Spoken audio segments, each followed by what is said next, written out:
klarifikasi sedikit.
Baik, terima kasih.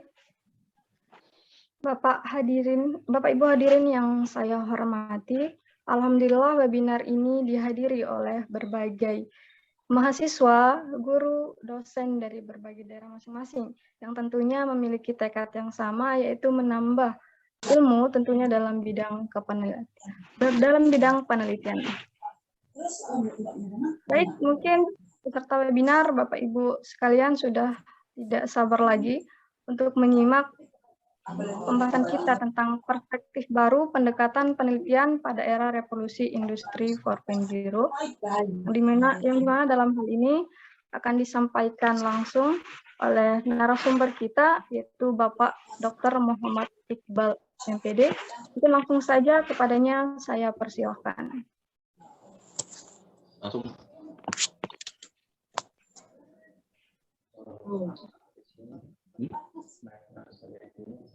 Halo Bapak.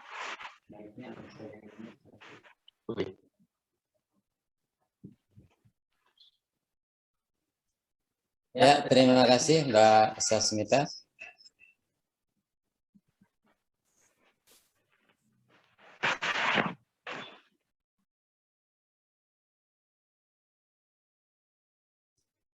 Ya, tadi saya agak menyesuaikan audio. Terima kasih. Mungkin tanpa pengenalan, sebelum kita masuk ke materi, teman-teman sekalian, saya mohon izin untuk memperkenalkan diri. Saya Muhammad Iqbal, salah satu dosen di Universitas Pendidikan Mandalika. Home base saya adalah di program studi administrasi pendidikan. Untuk latar belakang pendidikan terakhir saya adalah S3 Penelitian dan Evaluasi Pendidikan di Universitas Negeri Jakarta. Satu alma mater, satu kampus dengan salah satu peserta webinar kali ini yang terhormat Bapak Profesor Dr. Suhardi, yang banyak memberikan inspirasi kepada kita sehingga kita bisa menyelenggarakan webinar ini. Webinar ini harapannya akan menjadi langkah awal untuk penyelenggaraan rangkaian webinar di masa yang akan datang yang difasilitasi oleh Prodi dan HMPS. Jadi kita perlu banyak belajar ini dengan Prof. Dr. Suhardi. itu untuk perkenalannya. Kemudian selanjutnya kita bisa langsung masuk ke materi. Saya izin share screen.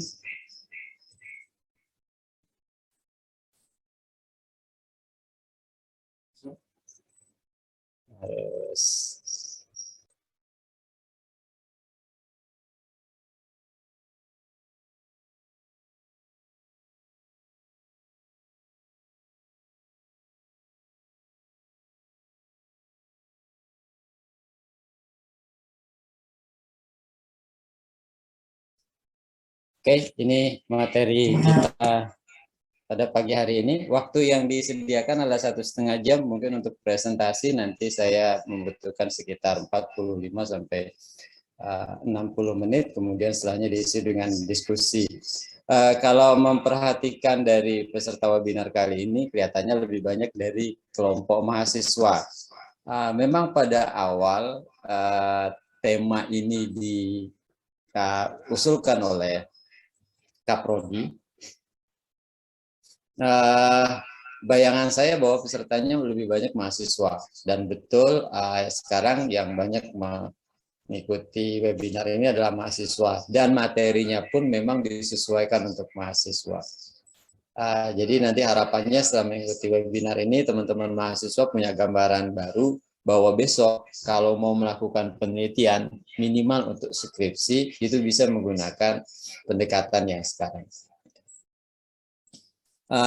Adapun untuk judulnya sesuai dengan judul webinar, judulnya adalah Perspektif Baru Pendekatan Penelitian pada Era Revolusi Industri 4.0. Sebenarnya sekarang pada tahun 2019 itu sudah masuk era revolusi yang baru. Disebut dengan era society 5.0, tapi karena mungkin masih baru jadi mungkin belum terlalu banyak dan masih banyak menyangkut berhubungan dengan era revolusi industri 4.0. Jadi tema kita sekarang masih fokus di era revolusi industri 4.0. Sebelum masuk ke apa sih yang dimaksud dengan pendekatan penelitian era revolusi industri 4.0, mungkin kita perlu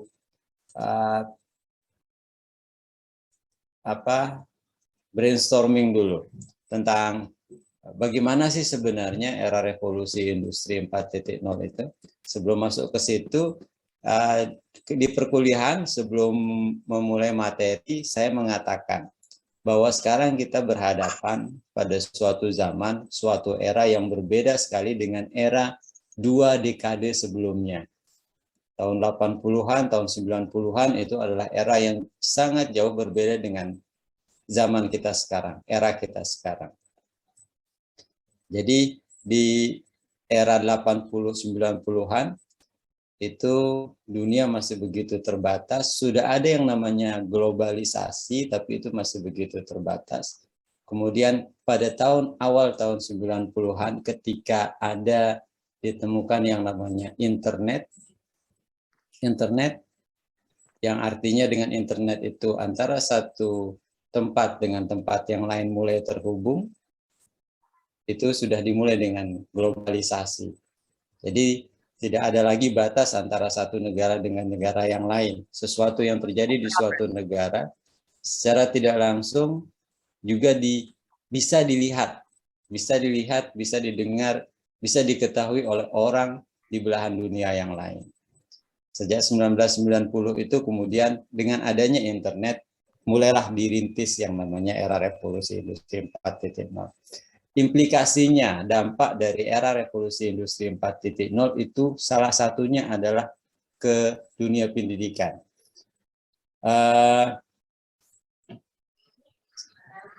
Revolusi industri 4.0 itu sebenarnya tidak hanya berpengaruh ke dunia pendidikan saja, dia berpengaruh ke hampir semua sektor kehidupan, dan terutama di dunia pendidikan. Apa yang pengaruh revolusi industri 4.0 ke dunia pendidikan? Salah satunya adalah perubahan paradigma bagaimana cara mendidik dan mengharapkan capaian pembelajaran. yang baru dengan adanya era revolusi industri 4.0 ini adalah bahwa sekarang kecerdasan itu tidak lagi menjadi yang utama. Kecerdasan maksudnya adalah IQ. Kemampuan matematika itu tidak lagi menjadi sesuatu yang utama. Orang tidak lagi dikatakan pintar karena dia bisa menjawab soal-soal matematika. Orang tidak dikatakan pintar kalau dia bisa menyelesaikan sebuah soal penguraian dari unsur-unsur kimia. Orang tidak dikatakan pintar di zaman sekarang. Orang tidak dikatakan pintar kalau dia bisa menyelesaikan soal-soal yang berhubungan dengan fisika. Sekarang terjadi perubahan paradigma bahwa seorang itu akan dikatakan pintar, dikatakan cerdas apabila dia memiliki 3 literasi, 3 kemampuan. Kemampuan apa saja itu? Yang pertama adalah literasi data, kemudian ada literasi teknologi, dan literasi manusia. Kalau literasi data ini sangat terkait erat dengan ciri khas dari era revolusi industri 4.0. Apa ciri khas itu? Ciri khasnya itu adalah adanya big data. Bagaimana ada big data itu nanti kita akan bahas pada slide berikutnya. Kemudian literasi yang kedua yang harus kita miliki di era revolusi industri adalah literasi teknologi. Teknologi ini juga merupakan pilar utama, ciri utama dari era revolusi industri 4.0. Sekarang apapun yang akan kita lakukan itu selalu berhubungan dengan teknologi. Dan yang paling terlihat, yang paling nampak, teknologi apa sebenarnya yang paling sering kita lihat? Yang paling sering kita lihat pada kehidupan kita akhir-akhir ini adalah teknologi yang berhubungan dengan teknologi informasi. Jadi istilah-istilah seperti marketplace, cloud storage, LMS, Learning Management System, kemudian Artificial Intelligence, itu istilah-istilah yang sekarang sudah lazim. Dan kita sebagai anak muda bisa dikatakan seperti itu dituntut untuk bisa, tidak harus menguasai, tapi memiliki gambaran atau memiliki pengetahuan yang dasar tentang bagaimana teknologi itu bekerja. Dan ada kemudian yang namanya literasi manusia. Ini yang menjadi ciri di era revolusi industri 5.0 setelah 4.0, literasi manusia. Jadi meskipun sekarang zaman sudah begitu berkembang, teknologi begitu maju, tapi yang tidak boleh dilupakan itu adalah bahwa kita adalah manusia. Karena kita adalah manusia, seperti apa manusia? Manusia adalah makhluk sosial yang tidak bisa hidup sendiri tanpa keberadaan, tanpa eksistensi dari orang lain. Karena harus ada orang lain, maka akan ada interaksi. Dan yang penting dalam interaksi antar manusia itu adalah komunikasi. Jadi literasi baru yang diharapkan dari setiap orang, tidak hanya orang yang sekolah, tidak hanya orang yang kuliah, semua orang, termasuk saya, termasuk Kaprodi AP misalkan, semua orang harus belajar, dan tujuan pembelajaran itu adalah mencapai 3 literasi ini. Literasi data, literasi teknologi, dan literasi manusia. Itu 3 literasi baru di era revolusi industri 4.0. Jadi tidak cukup lagi hanya bisa cali tidak bisa lagi, tidak cukup lagi dengan hanya bisa membaca, menulis, dan berhitung matematika. Kemudian, bagaimana sejarah dari revolusi industri 4.0? Awalnya, istilah revolusi industri 4.0 ini dicetuskan di Jerman di sebuah kegiatan seminar kurang lebih seperti itu tahun 2011. Kenapa revolusi industri 4.0 ini dicanangkan?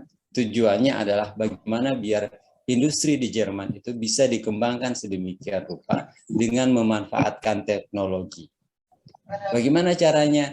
Caranya adalah dengan menghubungkan antara satu device dengan device yang lain, antara satu alat dengan alat yang lain. Jadi salah satu ciri dari revolusi industri 4.0 itu adalah adanya otomatisasi.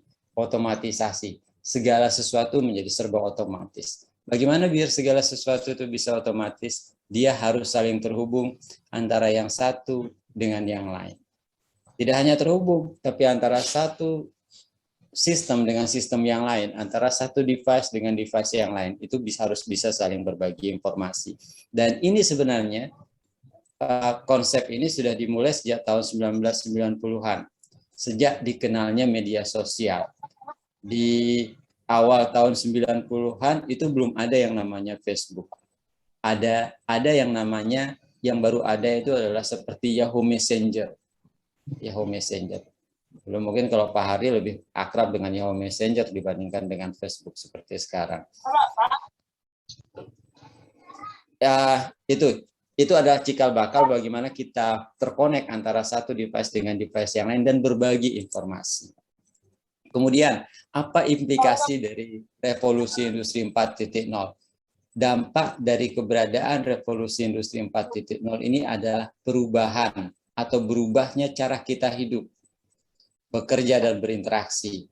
Tahun 90-an, apalagi tahun 80-an, semua kegiatan seminar itu pasti dilakukan secara offline, secara luring.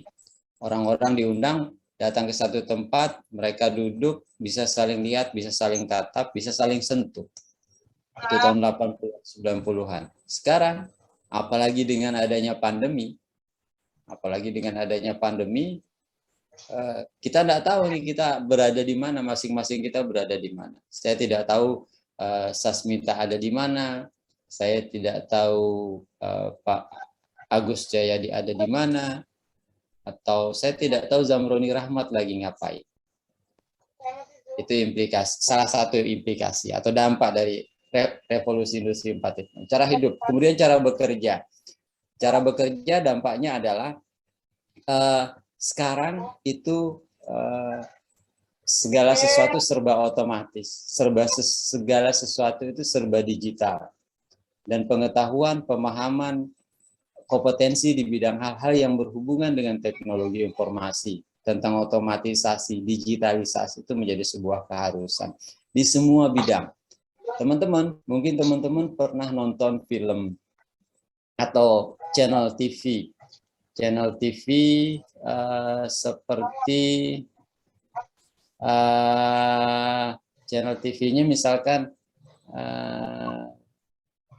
Animal Planet atau NGO-Wild, National Geographic Wild, yang bercerita tentang dunia selain dunia manusia, tentang hewan misalkan, tentang hewan.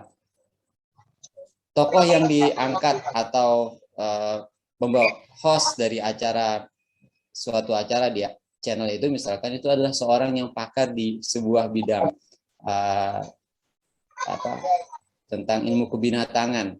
Tapi pengetahuan mereka di bidang di ilmu kehewanan atau ilmu binatang itu tidak cukup untuk bisa menjadi host. Mereka juga dituntut untuk bisa menguasai teknologi. Apa teknologinya?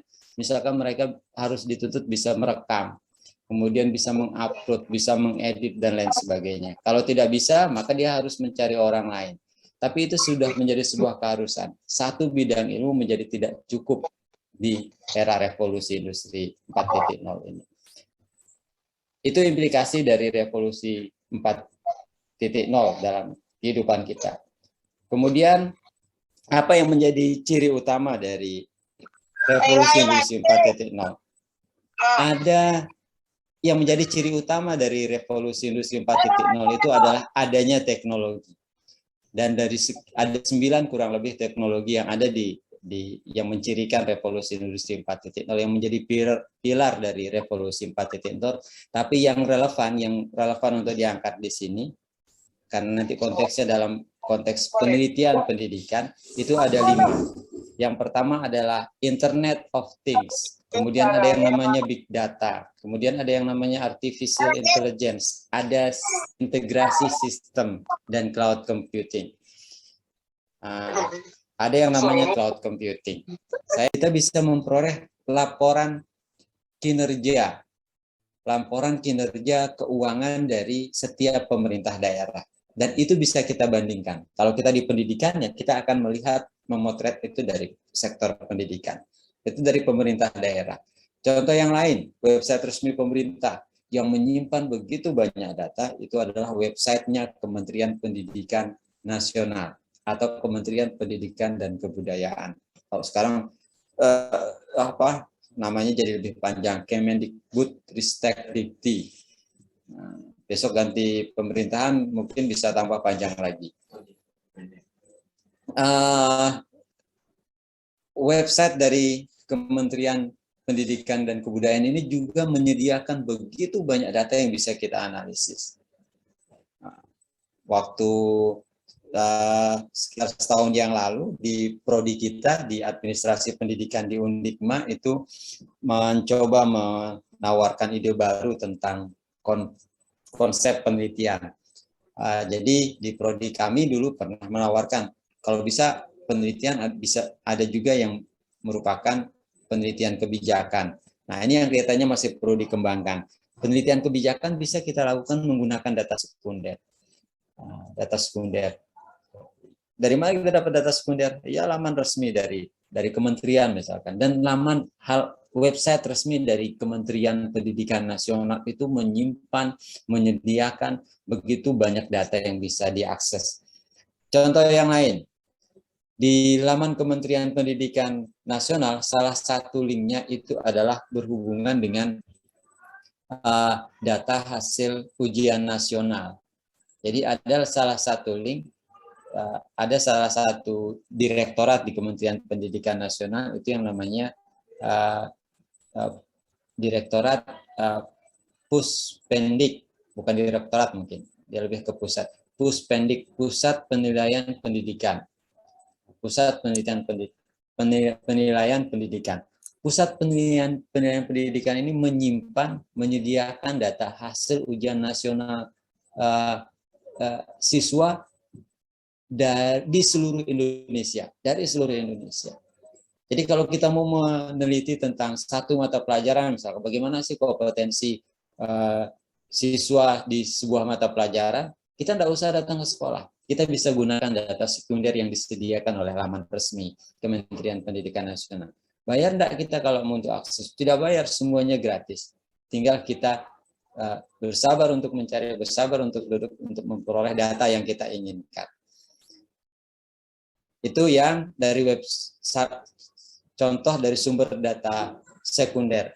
Kemudian sumber yang lain itu adalah website resmi lembaga pendidikan.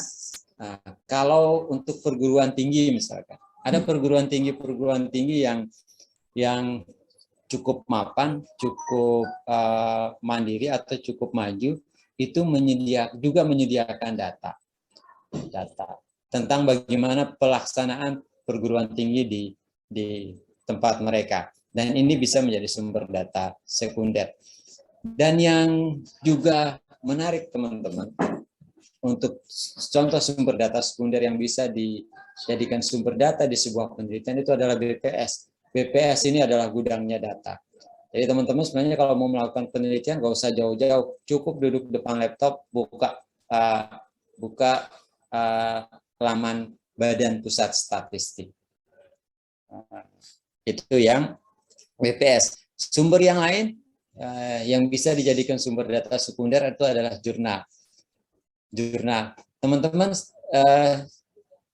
jurnal penelitian itu bisa juga menjadi sumber data sekunder. Kalau mungkin ada teman-teman yang mencermati bagaimana proses penguploadan artikel hasil penelitian di sebuah jurnal. Sangat disarankan bahwa proses submit artikel di sebuah jurnal itu juga disertai dengan data. Itu sebenarnya kalau jurnalnya yang bagus ya. Kadang-kadang mungkin karena keterbatasan waktu data itu tidak disubmit. Tapi kalau jurnal yang bagus dia akan mensubmit dengan data. Teman-teman bisa meminta data ini ke jurnal itu untuk dianalisis ulang untuk menjadi sebuah artikel yang baru. Jadi kita tidak perlu penelitian, datanya sudah ada. Kita tinggal minta ke jurnalnya, Pak, boleh tidak saya minta data tentang ini, saya ingin mengangkat tema ini berdasarkan data itu. Jadi bisa seperti itu. Atau bisa juga tidak harus berbentuk data hasil penelitian, bisa juga berbentuk perbandingan dari hasil penelitian. Jadi kita browsing jurnal, kita ambil sebuah tema misalkan, kemudian kita pilih sekian banyak artikel dengan tema yang sama, kita bandingkan hasil penelitian dari artikel-artikel itu. Apakah artikel-artikel itu hasil penelitian yang sama atau berbeda? Apa yang menyebabkan dia berbeda? Apa yang menyebabkan dia sama? Itu juga bisa menjadi sebuah alternatif dalam penelitian.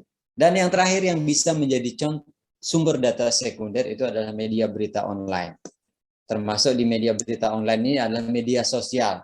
Teman-teman, jadi kadang-kadang media sosial itu juga menjadi sumber berita. Kadang-kadang sebuah kejadian, sebuah berita itu lebih dulu kita peroleh dari media sosial. Jadi baik media berita online atau media sosial, ini adalah sumber data sekunder yang bisa menjadi alternatif sumber data bagi penelitian kita. Dan yang terakhir, slide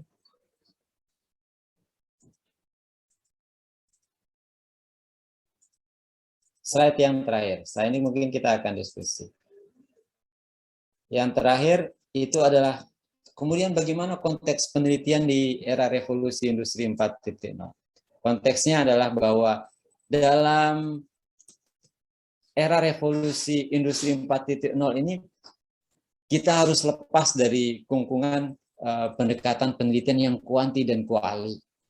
Jadi teman-teman tidak usah lagi bingung apakah penelitian saya kuantitatif atau kualitatif. Jangan terpaku sama itu. Pokoknya lakukan penelitian. Kuanti-kualinya urusan belakang. Yang penting lakukan penelitian. Kalau kita tidak terlalu terpaku dengan kuantitatif atau kualitatifnya penelitian, maka kita kemungkinan akan melakukan penelitian yang namanya penelitian mixed method. Cuma mixed method-nya di sini tanda kutip. Mixed method-nya tidak murni atau tidak penuh kuantitatif dan tidak penuh kualitatif. Mixed method di sini dalam pengertian bahwa mungkin data hasil penelitian kita itu ada yang merupakan data kuantitatif dan ada yang datanya data kualitatif. Jadi sehingga dia dikatakan dengan mix. Jadi tidak lagi kuanti dan kuali. Jadi kalau bisa ketika teman-teman mau menyusun rencana penelitian, dapat rumusan masalahnya, jangan terpaku, jangan terkungkung oleh yang namanya, oh ternyata penelitian saya kuanti, oh penelitian saya kuali. Jangan dengan itu. Tapi terlepas dari itu, sehingga kemungkinan teman-teman akan menggunakan penelitian mixed method. Kemudian yang kedua dari jenis penelitian, kalau sebelumnya ada korelasional, ada kualitatif, kemudian ada yang eksperimen, tindakan kelas misalkan, itu adalah eksperimen. Nah, di era revolusi industri 4.0, kita tidak lagi, kalau bisa jangan gunakan istilah itu lagi, tapi gunakan istilah yang lain. Apa istilah itu? Yang pertama adalah penelitian ex post facto. Penelitian ex post facto itu adalah penelitian yang datanya sudah ada. Kita tidak perlu cari lagi, kita tidak perlu kumpulkan lagi. Datanya tinggal kita ambil. Kenapa tinggal kita ambil? Karena itu adalah data sekunder. Data yang kita peroleh dari sumber sekunder. Jadi penelitian data sekunder itu dari jenis penelitiannya, bukan penelitian dengan data primer. Harus mulai bergerak di situ, dan itu akan jauh lebih mudah. Kemudian dari sumber data, karena dia penelitian data sekunder, maka datanya itu adalah data sekunder. Dari mana kita peroleh data sekunder? Dari beberapa sumber data sekunder yang ini. Bisa website resmi pemerintah, website resmi lembaga pendidikan, BPS, jurnal, penelitian, atau media berita online. Kemudian yang terakhir, konteks penelitian pada revolusi industri 4.0 ini adalah kalau di kuantitatif, maka sebelumnya kalau penelitiannya kuantitatif, maka kita akan mengatakan analisis datanya menggunakan statistika. Kemudian kalau penelitiannya kualitatif, maka analisis datanya menggunakan metode kualitatif atau analisis kualitatif. Yang Miles and Huberman itu yang biasanya sering dipakai. Tapi kalau sekarang kalau bisa digabungkan, antara statistik dan kualitatif. Kualitatifnya itu adalah bagaimana analisa hasil analisis statistik dengan penalaran logis. Penalaran logis.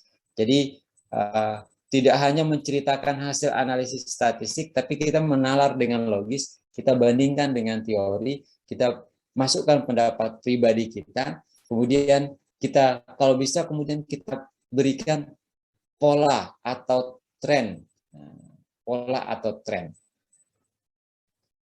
Itu yang maksud saya dengan kualitatif. Tidak dalam pengertian mengumpulkan data, kemudian mereduksi data, meringkas data, kemudian mengambil pola interpretasi, tidak selalu seperti itu. Tapi kalau bisa, karena pendekatannya menggunakan pendekatan gabungan, maka kita juga harus menggabungkan antara analisis statistik sama analisis kualitatif. Analisis kualitatif itu seperti apa? Memaknai hasil analisis statistik secara lebih mendalam, secara lebih logis, dan mengkaitkan antara satu unsur dengan unsur yang lain. Itu konteks penelitian pada revolusi industri 4.0. Sebagai penutup, yang saya maksud dengan pendekatan penelitian di era revolusi industri 4.0 ini adalah dari perspektif sumber datanya.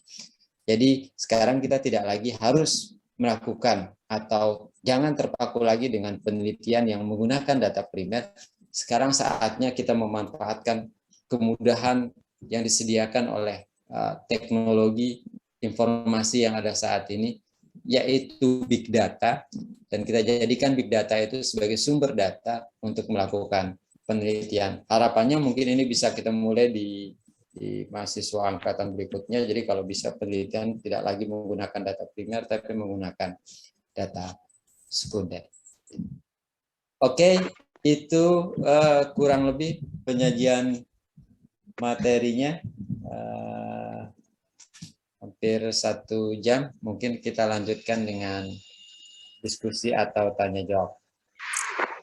Baik, terima kasih atas penyampaian materi dari Bapak narasumber kita, Bapak Dr. Muhammad Iqbal, MPD, yang sangat luar biasa sekali ya, terkait dengan perspektif baru pendekatan penelitian pada era revolusi industri 4.0. Nah, sekarang kita mau lanjut diskusi nih. Mungkin dari peserta webinar ada yang ingin ditanyakan, silahkan. Aturannya itu silahkan klik hands-free, nanti tiga penanya teratas akan saya sebutkan namanya dan akan saya persilahkan untuk bertanya. Ya, saya hitung mundur, silahkan yang ingin bertanya hands-free. Saya hitung mundur dari sekarang. 3, 2, 1. Silahkan dari peserta webinar, apakah ada yang ingin ditanyakan? Ini biasa seperti di kelas nih. Jadi kalau tidak ditanya, tidak bertanya. Baik, di sini sudah ada 2 yang hands-free. Yang pertama saya persilahkan untuk Lulu Arianti. Silakan perkenalkan diri dan pertanyaannya.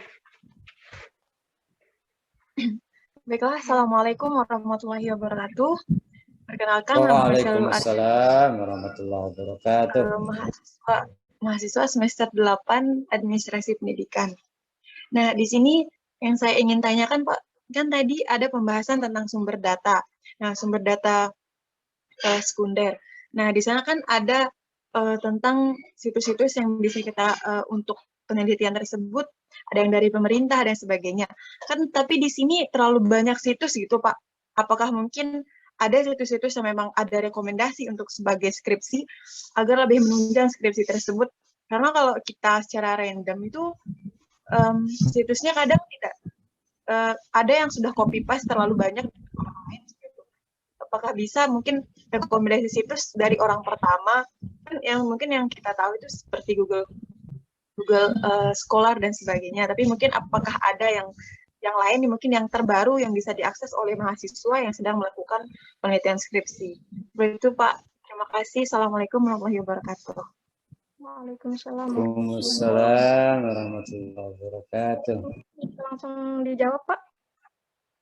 Oke, boleh langsung aja ya, biar enggak lupa. Ada tidak rekomendasi situs? Kalau rekomendasi itu baru bisa diberikan kalau konteks penelitiannya jelas. Apa dulu konteks penelitiannya? Contoh misalkan saya mau meneliti tentang hasil belajar siswa. Bagaimana perubahan hasil belajar siswa dari tahun ke tahun. Atau saya ingin meneliti tentang kalau sekarang di sekolah itu tidak lagi ada yang namanya ujian nasional. Tapi dia berubah namanya menjadi asesmen nasional. Dulunya ujian nasional yang biasanya siswa sebelum ujian nasional itu panas dingin, sekarang berubah menjadi asesmen nasional yang tidak lagi menjadi penentu kelulusan. Misalkan saya mengangkat tema itu. Kalau di AP bisa nggak angkat tentang assessment atau tentang evaluasi? Bisa. Terus di mana saya bisa mencari datanya? Jawabannya adalah data itu bisa diperoleh dari laman Kementerian Pendidikan Nasional. Jadi di websitenya Kemendiknas itu ada salah satu link yang menyajikan data hasil ujian nasional. Saya izin share screen. Kalau misalkan itu tema penelitiannya ya, tema penelitiannya adalah tentang hasil ujian nasional. Saya share screen. Jadi di sini ada laporan hasil ujian nasional. Bisa Pusat Asesmen Nasional.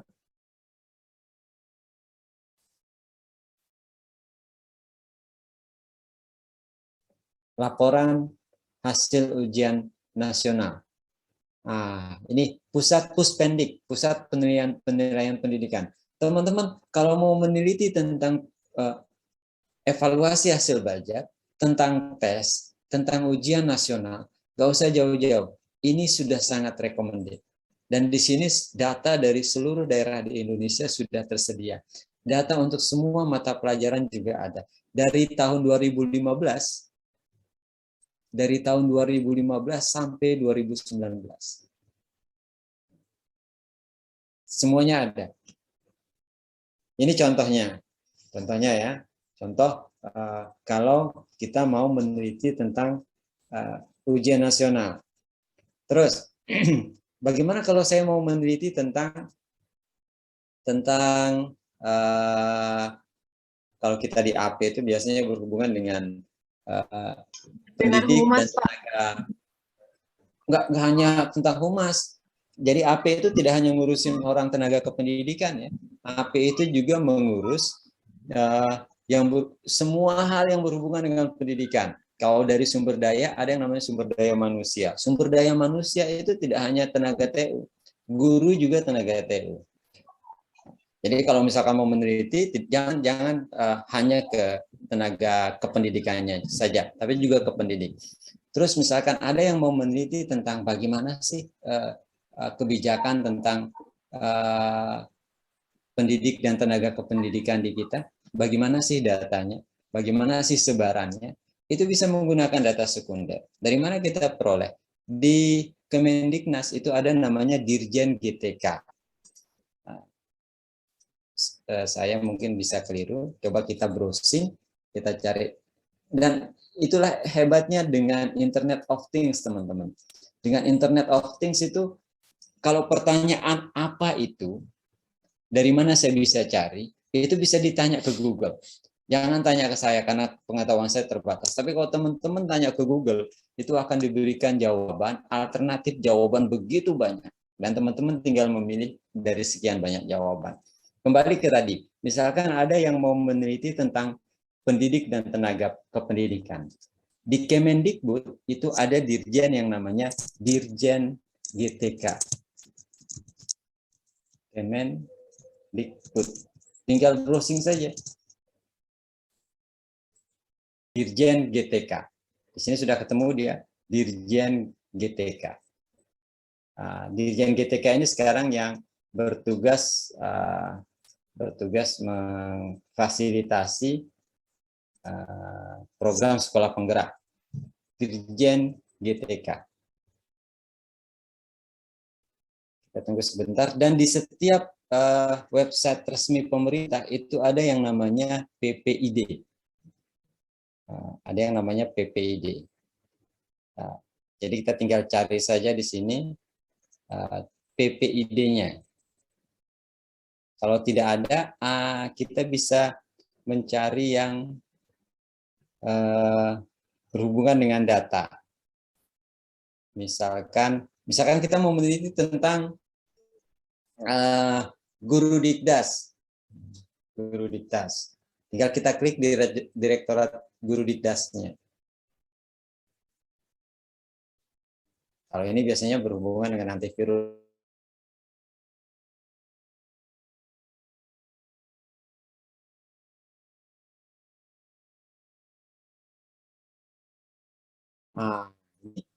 GTK Dikdas, Guru dan Tenaga Kependidikan Pendidikan Dasar. Pendidikan dasar berarti SD dan SMP. Di sini ada layanan publik. Kalau PPID itu biasanya tempatnya di, dia tidak ada, berarti dia mungkin terpisah di sini, atau nanti coba di browsing lagi. Ini ada berita-berita, dan di sini semua itu bisa menjadi data sekunder. Bisa menjadi data sekunder. Jadi teman-teman kalau mau meneliti, kemudian bertanya website apa yang bisa kita jadikan rujukan atau rekomendasi, itu kembali lagi ke rumusan masalahnya. Setelah ada rumusan masalah, itu jadi keyword ya, atau keywordnya, kata kuncinya. Berdasarkan kata kunci itu kemudian kita menentukan website mana yang bisa menjadi sumber. Jadi itu kurang lebih contohnya, Mbak Lulu. Baik, terima kasih Bapak narasumber. Kalau bisa dipahami? Alhamdulillah sudah jelas dan bisa dipahami. Baik, terima kasih. Kita lanjut ke penanya kedua kepada Bapak Suhardi di Assalamualaikum warahmatullahi wabarakatuh. Sebelumnya izin tidak buka kamera karena sedang posisi tidak di depan kamera. Yang pertama saya ingin sharing dan saya ingin sedikit diskusi terkait dengan era 4.0. Sekarang 5 ya, bukan 4 lagi. Karena tahun 2019 sudah berubah dan diresmikan bahwa kita sudah masuk di era baru, di era 5.0. Era yang dimana teknologi itu sudah menjadi sehari-hari dan menjadi kebutuhan. Bahkan mungkin zaman sekarang kalau nggak ada beras nggak apa-apa, yang penting ada kuota, ada HP gitu ya. Terkait dengan konteks penelitian tadi memang betul sekali dan saya sepakat sekali terkait dengan data, bahwa kita harus lebih banyak juga menggunakan data sekunder karena memang data hasil-hasil penelitian kita yang lalu juga sudah sangat banyak. Nah, terutama ada jenis-jenis penelitian juga yang memang spesial untuk menggunakan data sekunder seperti kajian literatur. Nah, di situ juga kita bisa banyak meningkatkan literasi, secara tidak langsung kita bisa banyak untuk meningkatkan jumlah literasi kita. Lalu juga nyambung terkait dengan pertanyaan yang pertama tadi, terkait dengan keabsahan. Nah, keabsahan data di data sekunder ini tentu juga harus jadi perhatian. Dan sebagai pengetahuan awal, situs itu tidak semua absah atau tidak semua bisa dijadikan data rujukan data sekunder. Mungkin teman-teman yang ada di seminar ini ada yang bisa ataupun pernah melihat www.go.id. Itu adalah government, punya situs seperti kementerian, kemudian di daerah. Kemudian kalau Bapak Ibu lihat yang ada di www.ac.id, itu miliknya akademisi kampus. Nah, itu boleh dijadikan rujukan. Tapi harus diingat bahwa banyak juga situs-situs media sosial dikatakan seperti itu, situs-situs yang belum kredibel sama sekali. Karena di situ semua bisa nulis. Bahkan sekelas Wikipedia itu kita bisa edit, kita bisa rubah di sana pendapat orang ataupun siapa yang punya pendapat itu kita bisa rubah. Apalagi situs www.com, nah itu komersil sudah. Dan tidak bisa dijadikan ataupun bukan menjadi rujukan ilmiah karena kita sudah berbicara penelitian dan data yang harus kita dapat itu bersifat ilmiah. Dan terakhir terkait dengan sumber, karena memang kita sekarang sudah mungkin nggak perlu lagi ke perpustakaan, karena perpustakaan digital sudah banyak sekali, dan sumber yang paling valid adalah di internet, yaitu yang berasal dari jurnal dan buku. Nah, kalau situs boleh, tetapi tidak semua. Dan kriterianya tadi, yang bisa dijadikan itu yang .go.id, .ac.id, dan saya rasa itu saja. Selain itu yang .co.id, .com, terus apalagi istilahnya .org itu tidak valid dan itu masih bisa dipertanyakan oleh tim peneliti nanti. Nah, terkait dengan pertanyaannya adalah lalu bagaimana kita bisa mulai, Bapak narasumber, terkait dengan penelitian sekunder ini, khususnya mungkin kita di kalangan akademisi. Kalau kemarin kita mengalami masa pandemi kan memang tingkat signifikansi penelitian dengan data basis sekunder itu mulai naik nih. Nah, tapi sekarang sudah mulai turun lagi, ada tatap muka, ada penelitian yang langsung terjun ke lapangan. Nah, gimana pandangan Bapak yang terkait dengan arah ke depannya nanti? Apakah kita harus membuat sebuah regulasi baru ataupun kita bisa seperti apa kira-kira menurut Bapak? Terima kasih. Mungkin dijawab Pak narasumber. Ya, terima kasih Prof. Dr. Suwardi atas pertanyaannya. Yang pertama, kita diskusi sedikit ya. Saya ingin komentari dulu terkait dengan sumber data sekunder yang berasal dari internet, website. Memang tidak semua sumber yang ada di internet itu valid atau bisa dipercaya. Dan memang peneliti tidak bisa semaunya itu mengambil data dari sumber tertentu. Dan yang menjadi tantangan ketika kita melakukan penelitian dengan data sekunder, ketika sumber datanya itu diragukan, itu adalah sama seperti penelitian dengan data primer. Ada yang namanya triangulasi. Ada yang namanya triangulasi. Misalkan, contoh misalkan. Saya ingin meneliti tentang dampak kebijakan harga minyak goreng terhadap dampak kebijakan harga minyak goreng terhadap uang saku sekolah anak misalkan. Ada tidak dampaknya?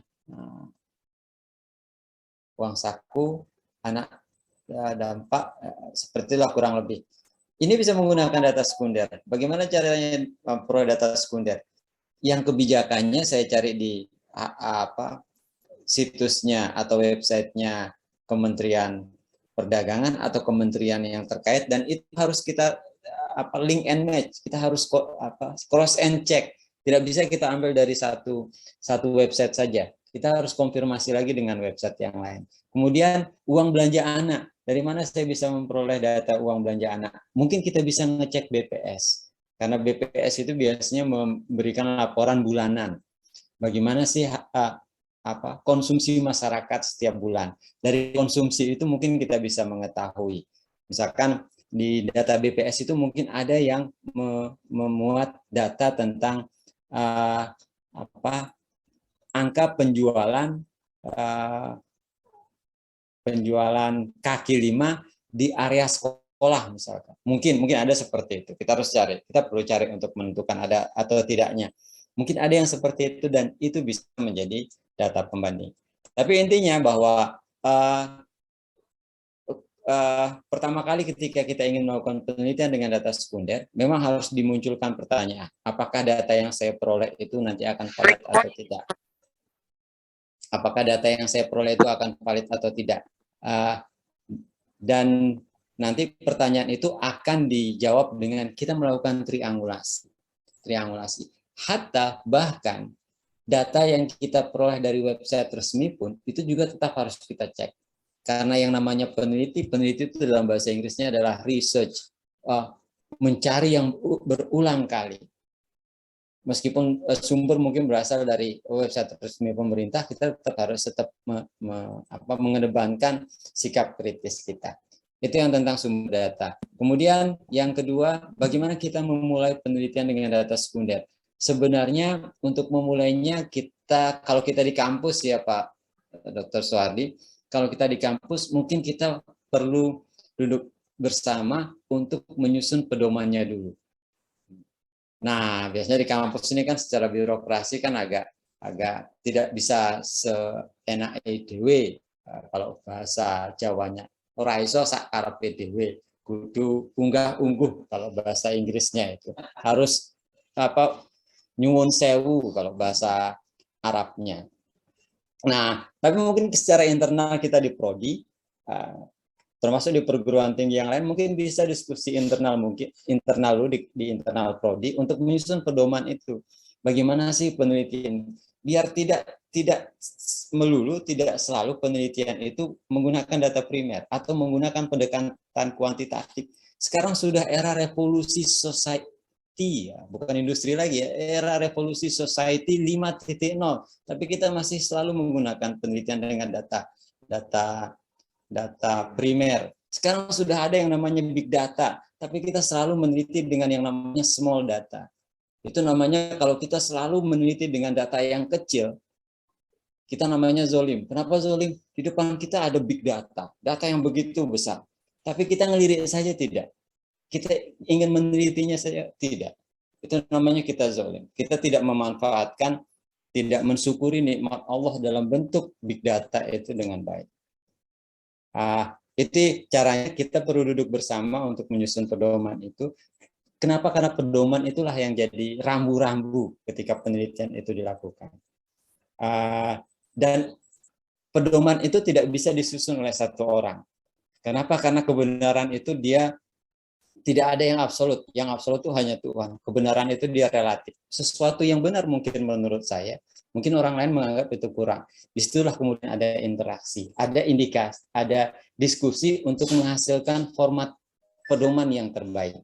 Kalau pedomannya sudah ada, tinggal nanti kita yang dosen, kita yang pendidik itu mengarahkan mahasiswa, memberikan mereka alternatif tema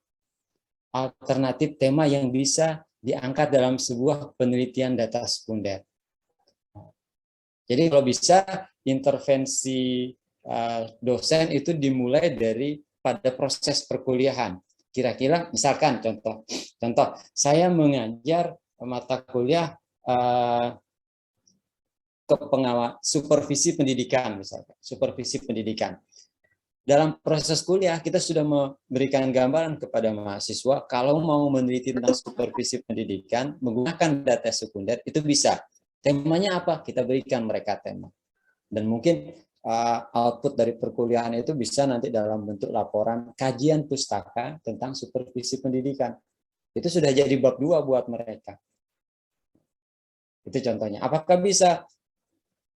Positive thinking bahwa itu bisa. Menyusun pedoman, kemudian kita mendorong mahasiswa untuk meneliti. Itu kurang lebih apa yang bisa kita lakukan untuk memulai penelitian menggunakan data sekunder. Begitu Pak Soehardi kurang lebihnya, mohon maaf. Baik, terima kasih Bapak narasumber. Bagaimana Bapak Dr. Soehardi bisa diterima?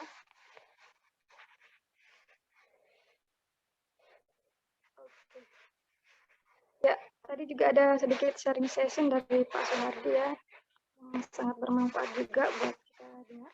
Selanjutnya langsung saja ke pertanyaan berikutnya dari Bapak Agus Jayadi, dipersilakan. Waalaikumsalam warahmatullahi wabarakatuh. Siap, Prof. Ini profesor saya juga nih.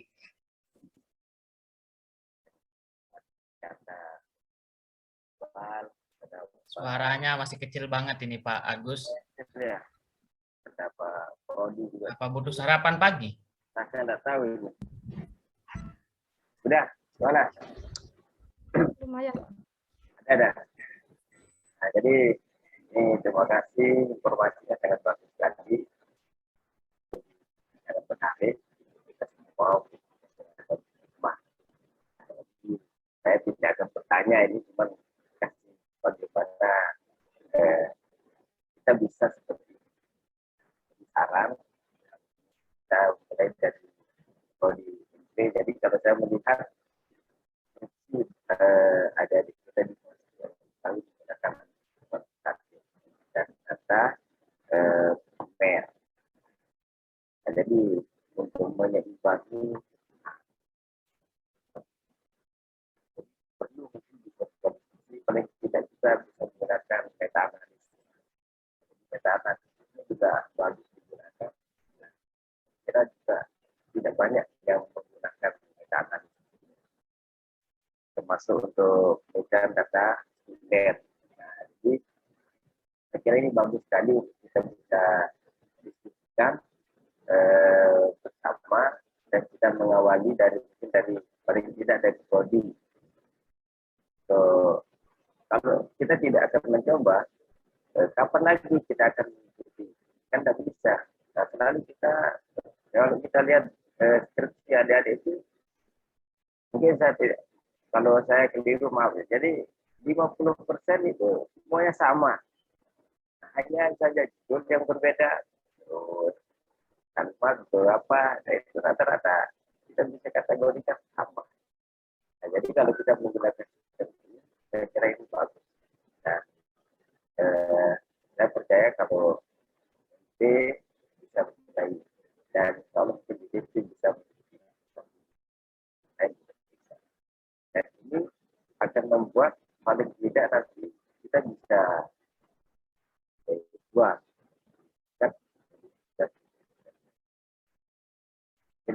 saja dari saya. Saya tidak bertanya Pak Dokter. Nah, kalau nanti mungkin di luar ini saya akan bertanya. Nah, tapi karena ada Pak Brody juga, mungkin ini bisa bagi bahan pertimbangan kita untuk ada yang berbeda yang akan datang. Baik, terima kasih. Assalamualaikum warahmatullahi wabarakatuh.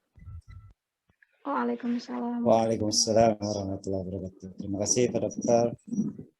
Pak Dokter Agus Jayadi ya, katanya tidak mau bertanya, lebih ke sharing session saja Pak ya. Iya, izin menanggap mungkin tidak banyak karena waktunya juga mungkin hampir habis. Ya Pak Dokter, kita sepakat bahwa kita perlu beralih, kita perlu maju terus. Jadi mungkin kalau bisa di tahun depan mungkin ketika mahasiswa mulai memproses skripsi mereka sudah bisa mulai menggunakan penelitian data sekunder, tidak lagi penelitian data primer. Dan tema-temanya mungkin bisa lebih dikembangkan lagi. Tema-tema penelitiannya tidak lagi variabel-variabel yang itu saja, tapi bisa mengangkat variabel-variabel yang baru. Metode analisisnya juga mungkin bisa ditingkatkan lagi, tidak lagi dengan statistik deskriptif, uji hipotesis. Itu sudah era revolusi industri 2.0. Sekarang kita sudah 5.0. Jadi yang uji-uji hipotesis itu kita minimalisir. Kenapa? Karena kalau uji hipotesis itu kita terlalu mengungkung. Kita perlu, dan memang boleh kita melakukan uji hipotesis dengan statistik inferensial. Tapi kalau sekarang kita coba pola yang baru. Apa polanya? Polanya adalah kita berikan data kepada pembaca, biar pembaca yang menginterpretasikan. Jadi kita pakai slogannya TV One. Kami mengabarkan, terus apa katanya TV One? Kami mengabarkan, Anda yang memutuskan. Kita ceritakan tentang data, sampaikan datanya. Kita analisis datanya secara deskriptif, pemetaannya seperti ini, pola yang terbentuk seperti ini, secara spasial seperti ini, secara parsial seperti ini. kita berikan kepada pembaca, biar pembaca kemudian yang memutuskan. Tidak lagi berbicara tentang generalisasi populasi sampel ke populasi, itu tidak relevan lagi. Memang perlu, memang penting dalam beberapa kasus penelitian, konteks penelitian, tapi kalau kita dalam konteks penelitian pendidikan itu mungkin bisa diabaikan. Kita lebih ke deskriptif, tapi dengan memberikan penekanan atau peningkatan di analisis kualitatifnya.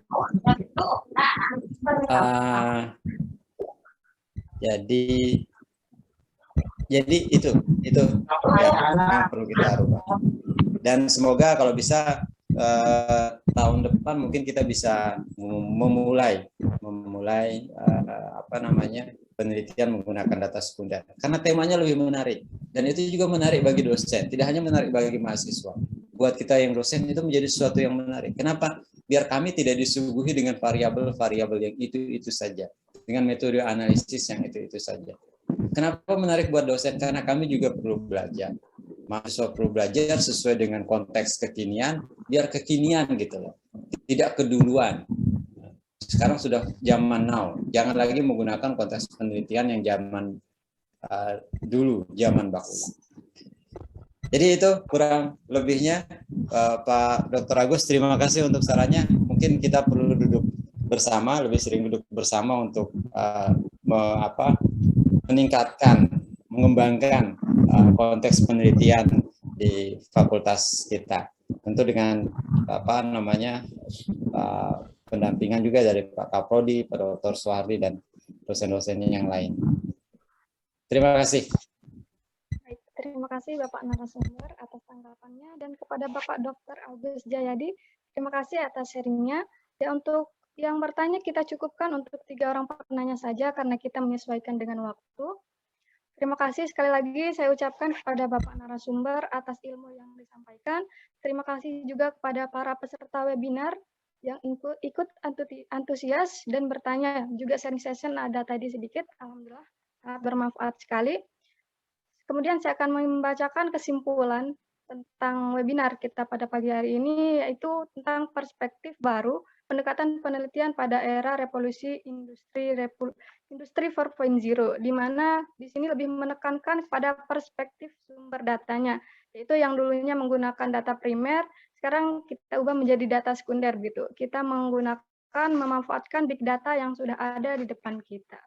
Ya, akhir kata mungkin ada motivasi sedikit dari saya, di mana beberapa persen dari keberhasilan seseorang itu adalah ketika dia bisa mengimplementasikan ilmu yang mereka punya. Jadi saya harap di sini peserta webinar dapat mengimplementasikan ilmu apa yang peserta webinar dapatkan pada webinar pada pagi hari ini, sehingga bermanfaat terutama bagi diri kita sendiri dan bagi orang lain. Mungkin sebelum saya tutup, nanti saya akan serahkan langsung kepada Kaprodi Administrasi Pendidikan. Terima kasih atas partisipasi semua pihak. Terima kasih lagi kepada narasumber atas ilmu yang sangat bermanfaat sekali. Saya Sasmita Mayuristira. Mari kita tutup webinar hari ini dengan sama-sama membaca hamdalah. Alhamdulillahirrahmanirrahim. Dari saya, wassalamualaikum warahmatullahi wabarakatuh. Waalaikumsalam. Waalaikumsalam warahmatullahi wabarakatuh.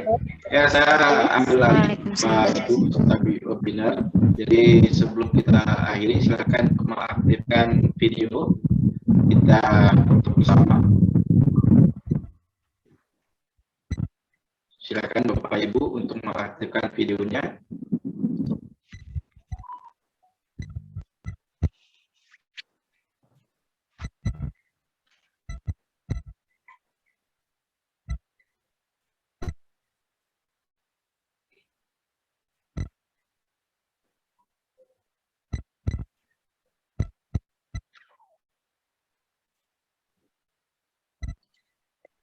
Silakan, yang lain silakan. Ayo.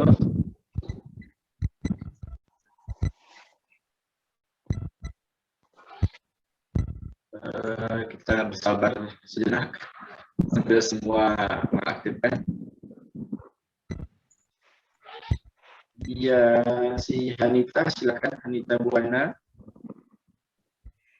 Di slide 1, silakan Bapak Ibu, kita hitungan ketiga ya untuk slide yang 1. Ya, silakan bersenyum. 1, 2, 3.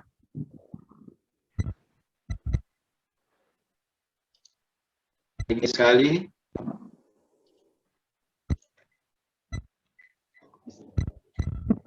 1, 2,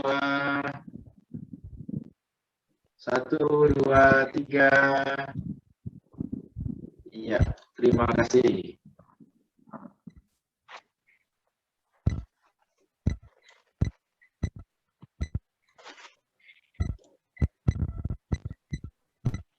Saya himbau kembali bahwa kegiatan webinar ini diselenggarakan oleh Ruang Belajar Nusantara yang bekerjasama dengan HMPS, Program Studi Administrasi Pendidikan, Fakultas Ilmu Pendidikan dan Psikologi Universitas Pendidikan Mandalika. Nah, jadi mudah-mudahan apa yang telah disampaikan oleh narasumber kita ini dapat dilaksanakan, dapat diimplementasikan oleh Bapak Ibu semua, adik-adik mahasiswa, karena benar sekali sesuai yang disampaikan oleh moderator tadi, ya kebanyakan yang keluar dari kegiatan webinar itu sedikit yang mengimplementasikan. Dan mudah-mudahan kita yang ada di sini adalah orang yang terbuka hatinya, orang yang telah diberikan motivasi untuk senantiasa selalu belajar dan selalu menerapkan apa yang kita dapat dari webinar-webinar yang telah kita laksanakan. Jadi demikian, kami ucapkan terima kasih kepada Pak Dr. Muhammad Iqbal, MPD, selaku narasumber. Kami ucapkan terima kasih kepada Bapak Dr. Agus Jayadi, Pak Dr. Suhardi, Muhammad Suhardi, ada dari Cordova, Pak Hilal Alfian, MPD, kemudian dari UNSA, Universitas Samawa. Terima kasih atas partisipasinya.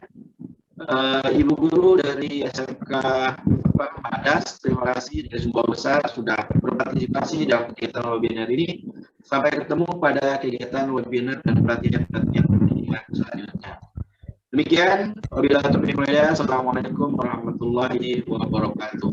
Waalaikumsalam warahmatullahi wabarakatuh. Terima kasih Bapak Ibu. Waalaikumsalam warahmatullahi wabarakatuh. Mohon izin.